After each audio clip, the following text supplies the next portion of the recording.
যদি আপনি মনে করেন যে রাসূলের অভিশাপ নিয়ে কবরে গিয়ে আপনি প্রশ্নের উত্তর দিতে পারবেন, তাহলে আমি বলবো যে আপনি মঙ্গল গ্রহে চলে যান, এই পৃথিবীতে থাকার দরকার নেই।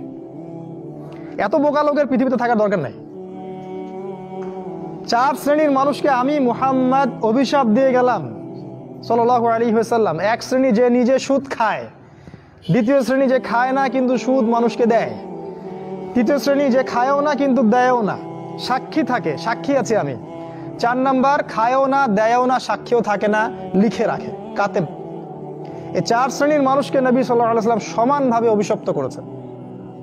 এখন আপনি বলেন এই পুরো ব্যাংকিং সিস্টেম এই 4টা শ্রেণীর উপর দাঁড়ায় আছে না? কথা বুঝতে পারেন না? আর এই জবটা পাওয়ার জন্য আপনি সারা জীবন ঠেলে দিচ্ছেন, কত কোচিং করতেছেন, কত কি করতেছেন। একটা ব্যাংক জব আপনাকে চাই, না হলে আপনার আবার ওই যে পাশের বাড়ির আপনার ওই মেয়ের বাবা আপনাকে আবার মেয়েটাকে দিবে না। সুবহানাল্লাহ।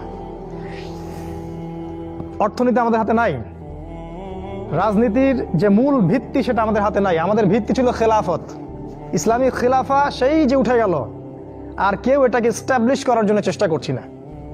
যেই ইসলামের কথা বলছি, কোরআন সুন্নাহ, ইসলামী খেলাফত, ইসলামিক আইন শাসন, মুসলিম উম্মার ঐক্য, সেই হয়ে যাবে জঙ্গি, সেই সন্ত্রাসী, সেই মৌলবাদী। সে একে ধরো আর কাটো, একে জেলে দাও, একে ফাঁসি দাও, একে মিডিয়াতে কালারিং করে ফেলো, এইগুলোই চলতেছে। এটা মগের মূল্য, এটা এখন মগের মূল্য। মগ মানে জানেন তো? মগ মানে বলা হয় বার্মিস। এই যে মায়ানমারের লোকগুলা রোহিঙ্গাদের যে মারলো, এই মায়ানমারের এই লোকগুলোকে বলা হয় মগ জাতি। এরা ছিল খুবই দুর্ধর্ষ, এরা সবসময় আক্রমণ করে মানুষকে মেরে ফেলতো। এই জন্যে একটা প্রবাদ চালু হয়ে গেছিল, মগের মূল্য। কথা বুঝতে পারছেন এবার? এখন সেটাই চলছে আর কি। আমি আমার পয়েন্টে আসছি। সারা বিশ্বের সমস্ত নিয়ন্ত্রণ এখন ওদের হাতে। কাদের হাতে? ওই ইহুদি এবং ওই খ্রিস্টানদের হাতে। এবং তাদের সাথে যুক্ত হয়েছে মুশরিকরা, যারা শিরিক করে। আর এর বাইরে আমরা যারা আছি মুসলিমরা, আমরা এখন অর্থনৈতিক দিক থেকে অনেক দুর্বল, আমরা অস্ত্রের দিক থেকে দুর্বল, আমরা মিডিয়া আমাদের হাতে নাই, খেলাফত আমাদের নাই, একজন আমির নাই, আমাদের একজন নেতা নাই যার নেতৃত্বে আমরা আল্লাহর পথে লড়াই করব, নাই। খুঁজে দেখেন, ইভেন ইসলামিক যতগুলো দল আছে আমাদের দেশে, সবাই মিলে যদি একজন আমিরকে সিলেক্ট করে, এই কাজটা আজ পর্যন্ত হয়নি। হচ্ছে সমস্ত দল যারা হকপন্থী দাবি করে, সবার দলের মধ্যে থেকে একজন আমিরকে সিলেক্ট করতেন, যার নেতৃত্বে সবাই আল্লাহর পথে কাজ করবে, যিনি হবেন এখানকার ইমারার প্রধান। হয়েছে? হয়নি।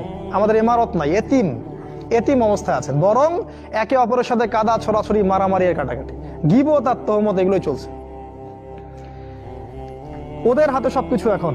আর নবীজি এটাই বলেছিলেন, শেষ জামানায় ওই জেরুজালেম থেকেই দাজ্জাল বের হবে। এখন আমি আমার যুবক শ্রেণীর ভাইদের দিকে আসছি, আমার পয়েন্টটার এদিকে আসছি। সেটা হচ্ছে, দাজ্জাল খুব ভালো করেই জানে যে তার এই যে মিশন, সারা বিশ্বকে সে শাসন করতে চায়। দাজ্জাল সারা বিশ্বকে শাসন করতে চায়। এই শাসন করার জন্যে তার পথে বাধা কারা কারা? এই শাসনের পথে, তার পথে বাধা প্রথমত মুসলিম জাতি। মুসলিমরা তাকে মেনে নিবে না, ইহুদিরা ওকে মেনে নিবে। কয়দিন পরে দেখবেন জেরুজালেম থেকে একজন শাসক বের হবে, যে বলবে আমি মাসিহ, আমি হচ্ছি মাসিহ। মাসিহ মানে ত্রাণকর্তা। আমাদের নবী বলেছেন এ মাসিহ না, মাসিহুদ দাজ্জাল হবে, মিথ্যা মাসিহ। কখন সে বের হবে?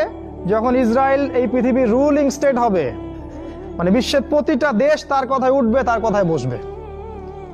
এখন যেমন বিশ্বের দেশগুলো আমেরিকার কথায় উঠে বসে, ঠিক ওই রকম সামনের দিনগুলোতে ওখান থেকে এরকম একজন ব্যক্তি বের হবে, যে হবে খুব শক্তিশালী, এক চোখে অন্ধ, চুলগুলো হবে কোঁকড়ানো, এক হাতে